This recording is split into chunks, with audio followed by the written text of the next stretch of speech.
एक लतीफा याद आ गया। एक आदमी दिल्ली से, एक आदमी दिल्ली से ट्रेन में बैठा, जल्दी जल्दी जल्दी जल्दी टिकट नहीं लिया। देखा कि यार टीटी आ रहा है, बोले यार टीटी से बचने के लिए क्या करें। उसने नमाज की नियत बात की। ट्रेन टीटी पीछे आके खड़ा हो गया, अच्छे नमाज से फारिग हो जाएगा ना तो टिकट मांगेगा।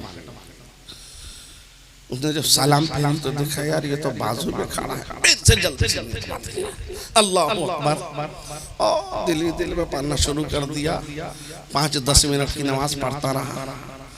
टीटी ने कहा हो फिर से पढ़ लिया ये तो, अच्छा बैठ ही जाते हैं। टिकट टीटी जी ना पलथी मार कर बैठ नहीं भागना पढ़ लेती तो ले पलथी मार कर बैठ गया बेचारा।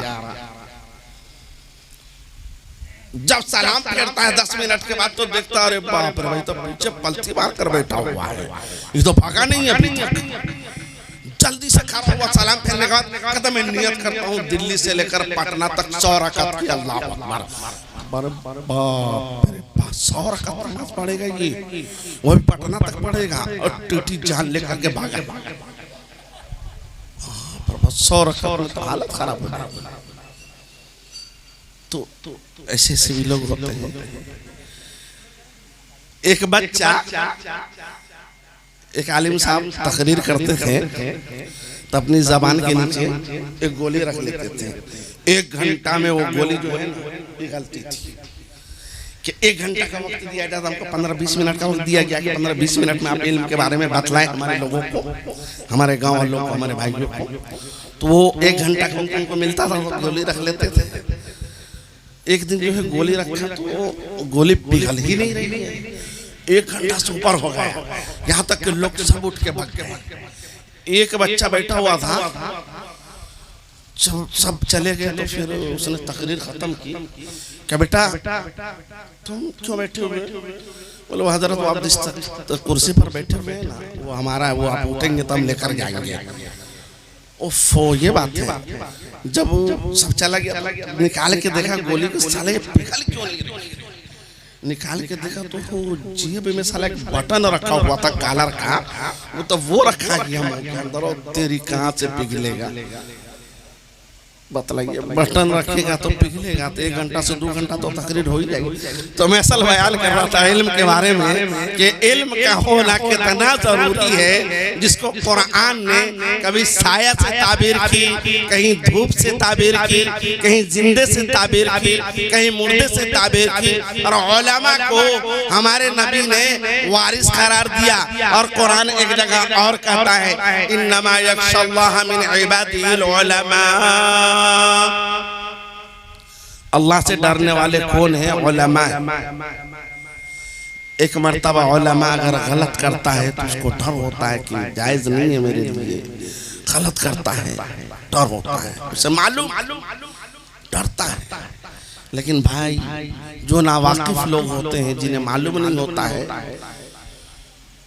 खुले तौर पे कर लेता है, उसको सही समझ कर लेता है। एक बात का ध्यान रखिएगा, बाज ऐसे अमाल है जो आदमी ना इल्मी में, इल्म ना होने की वजह से उसको करता रहता है सही समझ कर, जिसको हमारे नबी ने बिदात कहा है। नए नए अमाल करना, नए नए अमाल, बिदाती सब जो है ना हमारे भैया जरा मत पूछिए। 4 टल्ला टोपी पहन करके ना वाला क्या क्या करते रहेंगे, वो समझेंगे सब सही है, चलने दो। सही समझ कर किसी काम को दीन समझ कर करना, जो दीन नहीं हो उससे इंसान तौबा नहीं करता। लेकिन एक चीज के बारे में अगर मालूम हो जाए कि गलत तो आदमी उसको जरूर छोड़ता है। ऐ ईमान वालों, इल्म सीखो, अपने बच्चों को सिखलाओ, नहीं तो जमाने जahiliyyat की तरफ वापस लौट कर चले जाओगे। तुम्हारा कोई पुरसाने हाल नहीं होगा। आलिम को रोशनी बतलाया गया है, आलिम को रहबर बतलाया गया है, आलिम को रास्ता दिखलाने वाला बतलाया गया है। हमारे आलिम जो है हमें रास्ता दिखलाने वाले हैं, इसलिए इल्म का सीखना, अपने बच्चों को सिखाना बहुत जरूरी है। ये काम करना बहुत जरूरी है, नहीं तो हमारी जो आने वाली मुस्तकबिल है न मालूम किस अंधियारे के अंदर चली जाएंगी, उसका हम तसव्वुर नहीं कर सकते। आज का नौजवान वो अपने बाप की इज्जत ही नहीं करता। 5 गो बेटा है, 5 बेटा कमा रहा है, माशाअल्लाह कमाता है, सबकी अच्छी आमदनी। माँ बाप ने 5 बेटों को पाल लिया, बचपन से जवान कर दिया। 5 बेटा एक माँ बाप को नहीं पाल पा रहा है, नहीं उसको अपनी कमाई में से इसलिए दे पा रहा है, उसको माँ बाप के बारे में मालूम ही नहीं। माँ बाप की क्या कदर है, क्या इज्जत है, क्या एहतराम है, मालूम क्यों नहीं मालूम? क्योंकि हमने उसे सिखलाया नहीं, हमने उसे सिखलाया। माँ के कदमों के नीचे जन्नत है। कब जाना? जब हमने पढ़ा, हमने सीखा। अच्छे कदमों के नीचे जन्नत के बारे में एक और लतीफा आ गया। मैं अपनी बात को खत्म करता हूँ धीरे धीरे, क्योंकि परिचय आ चुके हैं मेरे पास।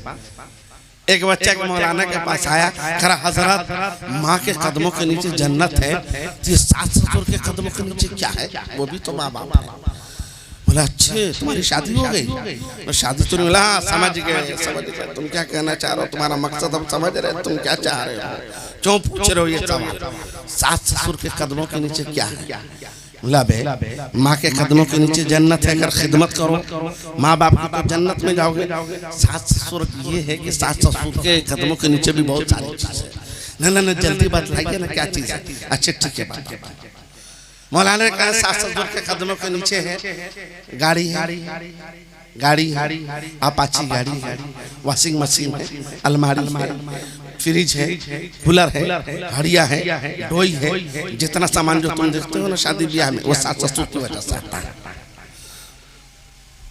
बोला अच्छा सब है। हाँ तो सास ससुर के कदमों के नीचे। मेरे मोहतरम बुजुर्गों दोस्तों, इल्म का होना बहुत ज़रूरी है। हमें इल्म खुद सीखना, अपने बच्चों को सिखलाना है और अपने आलिम उलमाओं की कदर करना है। इस बात का ध्यान रखिए। ये मकतब, छोटा सा मकतब आपको नजर आ रहा है, यही इसी मकतब से निकलकर हम आपके सामने, इसी मकतब से निकलकर हमारे मुफ्ती साहब आपके सामने हैं, इसी मकतब से निकलकर मौलाना रिजवान साहब आपके सामने हैं, इसी मकतब से निकलकर मौलाना आसिफ साहब आपके सामने हैं, इसी मकतब से निकलकर एक हाफिज होता है, इसी मकतब से निकलकर एक आलिम बनता है, इसी मकतब से निकलकर एक फाजिल होता है, इसी मकतब से निकलने के बाद एक मुफ्ती होता है।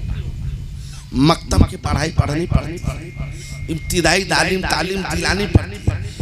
इसलिए हम लोगों को मकतब कायम करना है, अपने बच्चे को मकतब में जरूर भेजना है। आप जहाँ स्कूल में भेजते हैं, मकतब में भी दीनी तालीम भी दिलवाए।